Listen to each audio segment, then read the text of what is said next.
Ahoy there folks, I'm Captain Benzie and welcome back to another video for EVE Online. In today's video we're going to be jumping back and taking a look at getting started with wormhole ratting in C2 systems using the Society of Conscious Thought's Gnosis. This is the battlecruiser equivalent of the Praxis or the Synesis, and it's readily available fairly cheap and early on for most pilots. Despite it being a battlecruiser as well, the fact that it's a Society of Conscious Thought ship means it doesn't actually have that many skill requirements to fly, it doesn't get bonuses from any skills, it's all purely roll bonus based, so you can get into this quite quickly and easily. I'm going to show you how we can fit this and go ratting in some C2 combat anomalies and show you how to make ISK quickly and efficiently, starting off in wormholes with this vessel.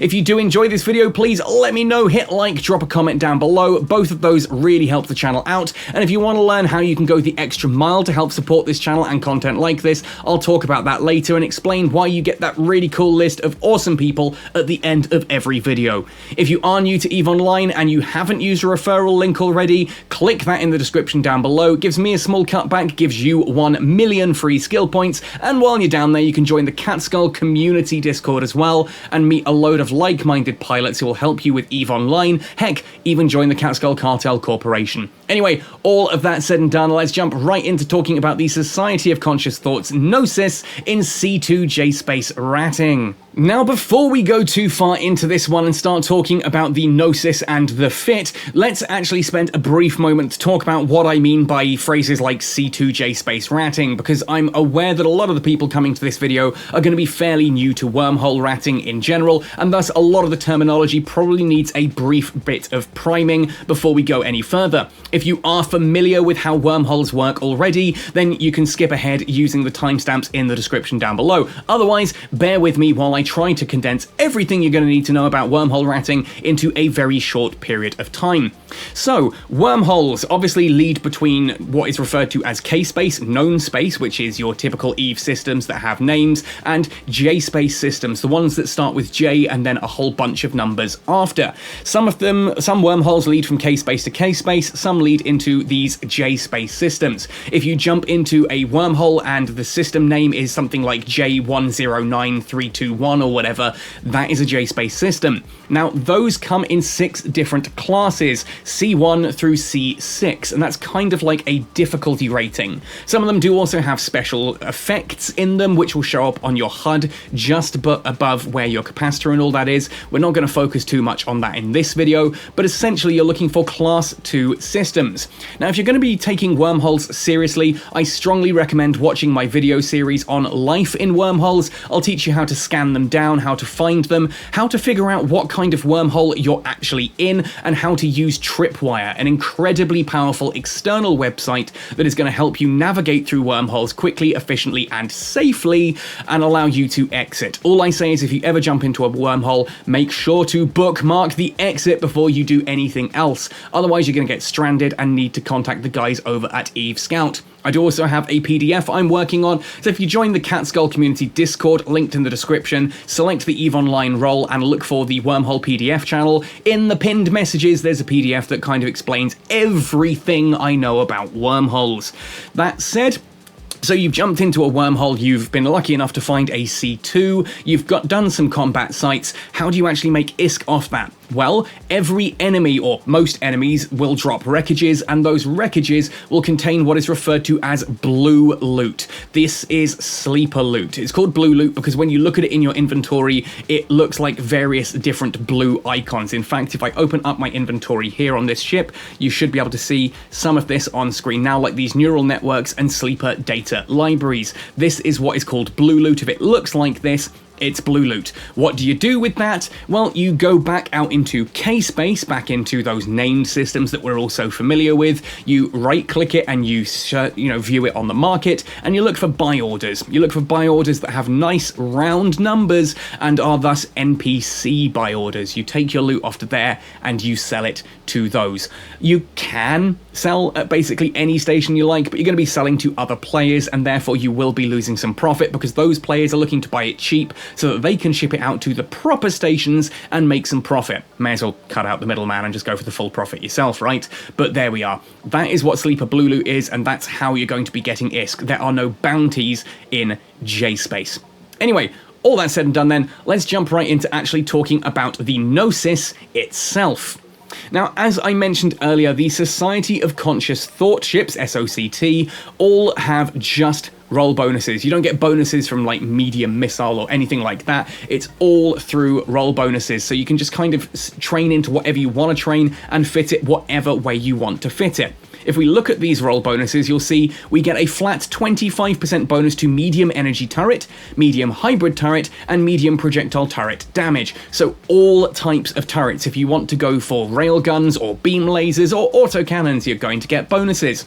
Further down the list, we also have a 25% bonus to heavy missile and heavy assault missile damage. It should be noted, this is a rare exception for a medium-sized ship not getting any form of bonuses to light missiles, which means rapid light missiles, not a good option on this. You do not get the damage bonus to rapid light missiles, only heavy missiles and heavy assault missiles. Bear that in mind.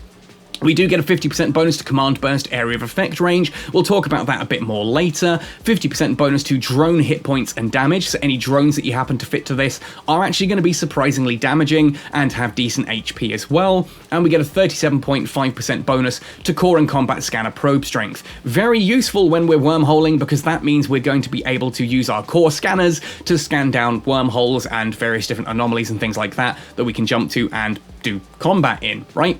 Finally, we have the ability to use one Command Burst module. This is not a command battlecruiser like the Sleipnir or the Damnation and stuff like that. You can only fit one Command Burst, but we'll talk about Command Bursts in a bit.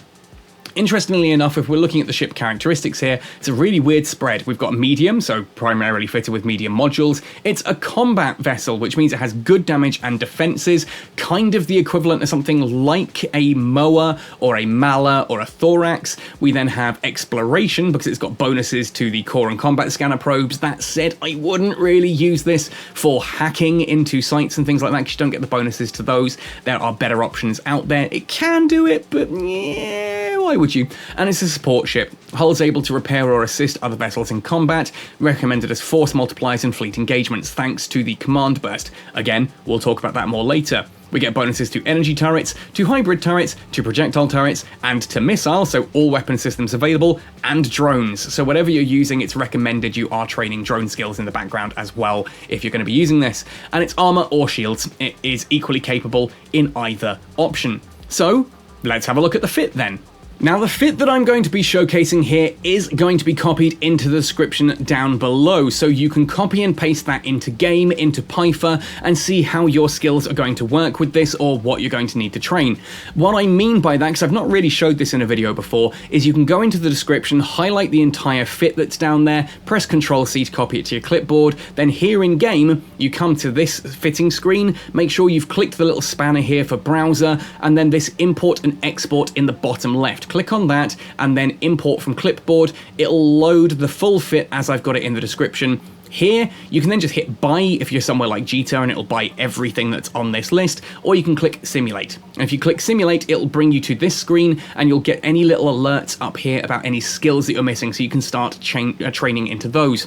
That said, we also want to go into charges. We're going to click on each of these and make sure that we are able to load in the charges we want. So we're just going to go for a shield harmonizing charge for starters here, and then for our missiles, let's go with Inferno Fury heavy missiles if you have the Tech 2 skills available. If not, you're just going to be using the standard heavy missiles like this, and this will tell you what kind of DPS you can expect out of these vessels as you're flying it yourself. Obviously, I'm using the Tech 2 stuff. I do recommend skilling into the Tech 2 stuff, so that's what we're going to do. Anyway, the fit in general, what we're looking at here, it's not cap stable overall. We are going to be cycling modules, as you'll see here. If I go there and turn off the shield booster, we're cap stable. Without the shield shield booster running, very cap stable in fact, so you've just got to make sure that you are cycling modules as you use them. You're getting 424.5 DPS out of this, which is pretty respectable. Nice resistances across the board there. You can see 67% of all of the resistances.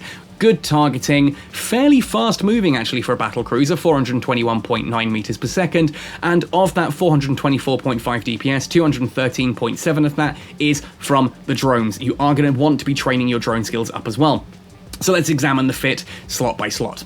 So for the high slots, I've gone for Heavy Missile Launcher 2s. This allows us to launch those Fury heavy missiles. Again, if you are just going for heavy missile launchers, you know, make it something like the Arbalests at the very least, but I do strongly recommend getting the Tech 2 for that additional DPS. That should be something you're skilling into quite quickly. We've got all 5 of the launcher's high slots filled with those heavy missile launchers. We get good range out of them, 52 kilometers, and somewhat decent DPS. They are fairly slow to fire, but that range is going to really help us out, as you'll see later in the combat demonstration. We then have a Shield Command Burst. I've only gone for a Shield Command Burst 1 because the Command Burst 2 doesn't add all that much and is a lot of additional SP to train into. This allows us to load the different charges for Shield Command Bursts, and I would recommend for this fit, obviously, we're using Shield. This could be a Shield Harmonizing charge, which gives you and every friendly fleet member within those 38 kilometers an increase to your shield resistances. It could be the active charge that makes it faster and less capacitor for your shields to use, that kind of thing. The Shield Harmonizing is the one I tend to go for, but it is kind of up to you which you look at. Because we're talking shield tank, let's move to the mid slots. I've got an extra large C5L compact shield booster. Yes, an extra large, basically a capital sized shield booster on here that has a whopping 577 hit points every 5 seconds. That gives us 115.4 HP per second when that's running, and that is also partly thanks to us having a Copacetic compact shield boost amplifier. Just means that every time we activate that shield booster, we get big amounts of shield. Now you'll see that this isn't cap stable. Everything running, we've got 12 minutes 40 seconds. And admittedly, that's a long time, right? But if you turn that off, suddenly we are completely cap stable, and this does recharge quite quickly. So if you leave it running for a long time and forget to switch it off, as you hit low capacitor, as long as you turn it off, you will recharge back up. We've got 2 multi-spectrum shield hardeners. I've gone for compact on one of them and a standard multi-spectrum shield hardener 2 there, just to cram this in. Obviously, you could go 2 compacts here if your fitting skills aren't quite as high. You can downgrade some of these modules in order to just slap those in there. That's just to push those resistances up. Nice high resistances means reduced incoming damage. Simple as that, right? Finally then, in the mid-slots, a large compact lead-acid cap battery in order to help with capacitor stability, and a 10 meganewton monopropellant enduring afterburner. Again, you could go for something like a 10 meganewton compact if you wanted, if you're a little bit tighter on your power grid and CPU and stuff like that. You could go for that to cram it in a little bit easier, but it is dependent on your fitting skills, and you could upgrade it if you've got better skills, that kind of thing. But for the most part, the afterburner's not a huge thing. We don't really need mad amounts of speed out of this. It just helps us keep range that little bit easier. Our low slots are mainly about the capacitor here. You can see I've gone for full capacitor power relays. This is all just about getting that capacitor to recharge faster, so that once the shield booster is turned off, we charge all the way back up and have capacitor ready to use later on. Then we have a Pro-Nav compact missile guidance enhancer. Yeah, that's a word. Guidance enhancer. This is just to help those missiles have slightly longer range and better application against smaller, faster moving targets.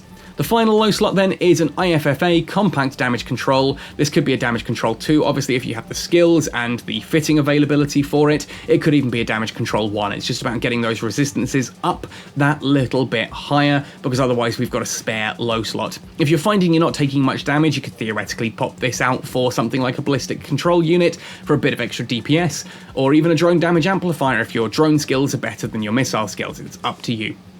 Finally then, we have the rigs. I've gone for a medium processor overclocking unit, 2 of those, because we needed more CPU to be able to fit things into, and a medium core defense capacitor safeguard, just to help reduce this a little bit. That said, again, we are getting a lot of capacitor out of that, even when it's active here, 12 minutes 40, so this could be something else like a shield extender, you know, core defense field purger or something like that. It's really up to you. The third rig slot is very much open for whatever you fancy. You probably won't fit something like a missile slot in there, but shield or even like propulsion could go in there quite comfortably and get away with whatever that you fancy getting away with. Entirely up to you. For the drones, we've got 50 megabits per second of bandwidth. We can have up to 5 drones active. These may as well therefore be medium drones. I therefore tend to carry Hammerhead IIs, but it's up to you. And we can carry 75 cubic meters, I believe, in the drone bay here of the Gnosis. So I tend to carry 7 of those Hobgoblin 2s, just in case I lose some in combat. It's really that simple. Again, the fit is linked down below. It's very easy to fly, very effective. It can be a little bit slower than some of the other ships out there, but considering this is literally 78 million ISK, it's so cheap to fly and a great entry point to C2 ratting. That said, don't take my word for it. Let's run a combat simulation, shall we? Now, before I show the combat simulation, I just want to give a humongous thank you and shout out to every single one of you who supports me via Patreon. Those pledges keep this channel alive. It really does mean the world to me that folks are out there willing to donate their hard-earned money to help me keep making content like this. Their names are all listed at the end of this video as the names amongst the stars, and if you want to add your name to that illustrious list and help support this channel, you can do so by heading across to my Patreon page. If you want to do just a one-off donation, I have a PayPal tip jar linked in the description as well, and if you are interested in any merchandise, well, I have a Redbubble merchandise store, so please do check all of that out. Otherwise, if you can't help with that, that's absolutely fine. I don't expect anyone to give me their hard-earned money. It's always humbling when someone is able to. Otherwise, please just hit like, drop a comment down below, as it does really help. Anyway, that all said and done then, let's jump right into that combat demonstration, shall we? I mentioned that the Gnosis is a very straightforward ship to fly, and it really is. It'll handle all of the C2 combat anomalies just fine. Here I'm going to showcase a perimeter hangar, and remember, you can either use my Wormhole document or Eve Survival to have a look at how these work. Make sure you know which ships are the triggers so that you kill those last and don't accidentally spawn in a whole new wave. So here we are in wave 1 of the perimeter hangar. I've warped in at 0. I'm going to turn on both of my shield hardeners, start locking onto targets, and then we will eventually drop the mobile tractor unit so that that can start collecting loot quickly and efficiently. Now, I know that the first wave of a perimeter hangar, the triggers are the cruisers, the awakened patrollers, so we're going to kill the emergent watchman first off. I'm going to send out my drones. Do be aware that sleeper frigates like to aggro drones, so keep an eye on your drones as they are. Make sure that the enemies aren't yellow boxing you. If you see that the enemies that you're targeting on the right-hand side in your overlay there, if those do happen to start flashing yellow, it means they're about to start targeting and shooting at your drones. That's when you slam Control R, bring your drones back to you as quickly as possible to keep them alive, then send them back out after they've been in your hangar for a few moments and the ships have yellow boxed back to you. That yellow boxing, when you see them flashing, just means they're changing target, basically. They're locking onto a new target. So you can see those 2 frigates have gone down quite quickly, no info at all with my drones. I'm bookmarking my MTU because, yeah, you want to be able to know if you warp out in a hurry, you can quickly come back directly to your MTU, loot it, and, you know, it acts as a comfortable bookmark as well if you happen to forget which site it was that you warped to. You also notice that I'm hammering my V key every couple of seconds, checking D-scan. I've got it set at a full 14.3 AU, 360 degree angle, making sure I can see who is in system with me. The Sacrilege and Tengu here are both friendly, therefore I don't need to worry about them, but if another ship comes up that I do not recognize, I have to ask myself the question, do I warp out? Do I sit here and hope that they just don't come for me? The basic answer is warp out to a safe point that you should have already set up. If you've watched my other Wormhole videos, you'll know that's the second thing you do when you enter a new wormhole. Step 1 is to bookmark the exit. Step 2, set up a safe point that you can warp off to quickly and comfortably. It should also be noted, I didn't mention this in the fitting section, but if you have the capability, grab a mobile depot along with a core probe scanner launcher and a load of core scanner probes.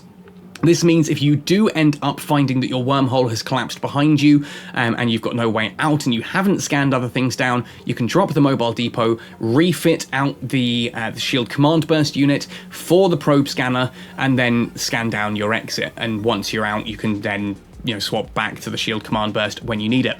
The advantage of that shield command burst as well is pretty cool, in that if you do decide you want to rat with friends, you are going to be helping them out massively because you'll be increasing their shield resistances as well. If you find that your friends are primarily using armor ships, for example, you could put in an armor command burst. Obviously, you won't really benefit from it because you are shield tanking, but they might enjoy that, or skirmish, or even information command bursts. It's entirely up to you. I tend to go with the shield one just because, well, everyone benefits from that. Oh, there's my FPS monitor. Accidentally hit that instead of Control F instead of the F to launch at the Awakened Patroller. Whoops. Oh well, there we are. So yeah, we're coming towards the end of Wave 1 at the moment. You can see I'm just orbiting the mobile tractor unit. This allows me to stay close. Most of these enemies are well within range of my missiles and drones. We've got a 57-kilometer drone command range and 52-kilometer, I think it is, for the missiles. So we are just going to let the enemies come to us. Unless they're further away than that, then we will need to approach. Fortunately, we're fairly nimble, actually, for a battle cruiser. It's not the slowest out there. Not the fastest by any stretch, it's not like a Hurricane or whatever, but it is pretty good at it. And that Awakened Patroller is about to go down and spawn in Wave 2 any second now. Save me having to ramble on completely. There we go. Down it goes. Wave 2, Awakened Escorts, and a Sleepless Watchman. And again, I know in a perimeter hangar, every single wave, it is the cruisers that are the triggers, so I want to pull down the Sleepless Watchman first. You can see here, it's out of 52-kilometer range. That means my missiles aren't going to do anything to it at this point in time. I've kind of forgotten this, and I'm firing at it despite the fact that I'm 54 kilometers away. That is not going to work. At this point, you are going to want to actually change your orbit, and instead of orbiting the MTU, I'm going to want to make sure that Sleepless Watchman remains within range. That said, it appears to be coming towards me, ergo those missiles should start hitting soon. Obviously, there's a lot of travel time over 50 kilometers of missile range. As long as that ship's coming towards me, essentially it will easily be within missile range and start doing damage. And you can see the shield booster more than comfortably handling whatever these ships are throwing at me right now. There we are. I've changed the target there for the orbit. So we can move a little bit closer and just keep range a bit more comfortably. And essentially, this is it. That's all you need to do with this Gnosis. Orbit the MTU when you can, otherwise just begin to approach each of these targets. You don't need to worry too much about keeping up traversal. Ultimately, you've got good enough tank that you'll survive most hits coming at you comfortably in a C2 anomaly. It's no big stress. The only issue I really have with this is the long reload times of heavy missiles. I'd prefer to have rapid heavies, but you just don't quite have the mobility to keep or range bonuses to make the rapid heavies really worth it, in my opinion. I know some people do run rapid heavies on a Gnosis. To me, though, I think the heavy missiles and the drones do it comfortably enough. You get about 20 million out of this site, so 4 of these sites and you've got your ISK back for the Gnosis, and anything else is now pure profit. Pretty straightforward, right? That's what I like about this ship. I'm not a huge fan of how it looks. It's not my favourite battlecruiser out there, but it's cheap and it's effective, and that's kind of your key point. That as long as you don't just do stupid things with these, you're going to keep getting profit. Essentially, do 4 sites and everything else is now profit for you. Just make sure you're carrying a ton of heavy missiles with you, as you will use quite a few in combat. You can see I've gone from 1,000 odd down to 625. By the end of this site, I think I've got about 200 left, so do carry a whole ton of these with you. And if, like me, you do like to use overheating from time to time, just to increase the speed, increase your DPS or whatever, carry some nanite repair paste with you just to repair your missiles. They're the only thing I ever really have to, not even have to, the only thing I ever really overheat in any of these sites. Don't tend to bother overheating tank because you just survive quite comfortably, but you might find with your skills, perhaps you do.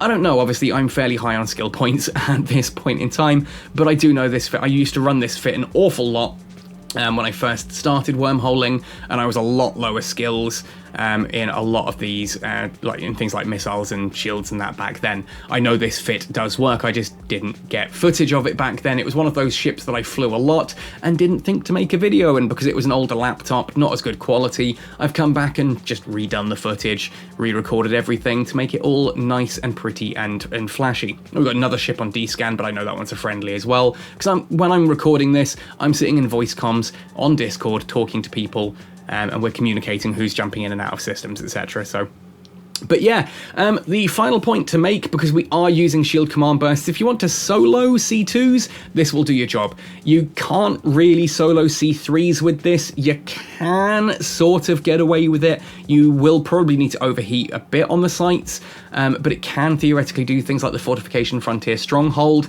It's just not particularly good at it. The DPS is a little bit low, so I do strongly recommend, if you want to go C3 ratting, bring a friend. Bring a friend in something like another Gnosis. 2 of these side by side will do C3s quite comfortably, or any heavy assault cruiser, any Tech 3 cruiser, any battle cruiser really. If it's you and them, if it's you in this Gnosis and then any battle cruiser, Tech 3 cruiser or heavy assault cruiser, you'll do just fine, and you'll clear those sites actually surprisingly quickly and efficiently. It's a great way to make ISK. Yeah, you may not be doing it solo unless you're splitting the loot in half, but you're clearing it a lot faster because there's 2 of you, and the increase in speed actually outweighs the loss in ISK, if that makes sense. You know, you're doing things like 250% faster, but only halving the loot, so you're clearing a lot faster than just twice as fast, and therefore it works out much better risk-wise overall. And it's something that doing in a Wormhole Corporation works really well, because you and some friends can get together, have a great time running these sites, make some friends, shoot some sleepers, and make some good ISK. Anyway, folks, I'm in this dangerous state of rambling on at this point in time, so I am going to call it here. Thank you ever so much for watching this. If you do happen to give this a go, let me know how you get on with it. Perhaps you flying the Gnosis using hybrids or energy turrets or projectile turrets. I'd love to know what fits you're using for those. Maybe one day I will update this video, add, you know, new versions for each of those as well for people who are skilled differently. I think that could be a fun little mini-series, actually, covering the Gnosis in all 4 of its different weapon systems. Obviously, missiles are one of my favourite systems, right up there with projectiles, so those are the ones I wanted to cover first. We'll cover projectiles in a future video. Yeah, I'm going to do this. I'm going to do this. I've just inspired myself. Anyway, thank you for watching this one right the way through to the end, folks. Remember, if you do want to support me, like the folks' names you're about to see, head across to my Patreon. Thank you again to everyone who does. Happy sailing, and see you in New Eden.